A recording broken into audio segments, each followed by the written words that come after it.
Christmas புத்தாண்டு மற்றும் அரையாண்டு என ஒரு வாரம் தொடர் விடுமுறையொட்டி சென்னையிலிருந்து அதிக வாகனங்கள் தென் மாவட்டத்திற்கு படையெடுத்து செல்கின்றன. இதனால் செங்கல்பட்டு மாவட்டம் மதுராந்தகம் ஆத்தூர் சுங்கச்சாவடியில் போக்குவரத்து நெரிசல் ஏற்பட்டுள்ளது. இதுகுறித்து மதுராந்தகம் செய்தியாளர் பிரவீன்குமார் தரும் கூடுதல் தகவல்களை தற்போது கேட்கலாம். செங்கல்பட்டு மாவட்டம் மதுராந்தகம் அடுத்த ஆத்தூர் சுங்கச்சாவடியில் கடும் போக்குவரத்து நெரிசல் காணப்பட்டுள்ளது. நாளை கிறிஸ்துமஸ் மற்றும் அரையாண்டு விடுமுறை, புத்தாண்டு விடுமுறை என தொடர் ஒரு வார விடுமுறையொட்டி சென்னையிலிருந்து அந்த விடுமுறை நாட்களை கழிப்பதற்காக சென்னையிலிருந்து தென் மாவட்டங்களுக்கு அதிகப்படியான வாகனங்கள் படையெடுத்து செல்கின்றன.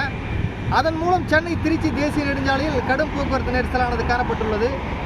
மேலும் இந்த வாகனங்கள் ஒன்றன் பின் ஒன்றாக நிற்பது ஒரு ரயில் பெட்டிகள் நிற்பது போல நமக்கு காட்சியளிக்கின்றது. இந்த வாகனத்தை சீர் செய்யும் பணியில் காவலர்கள் ஈடுபட்டு வருகின்றனர்.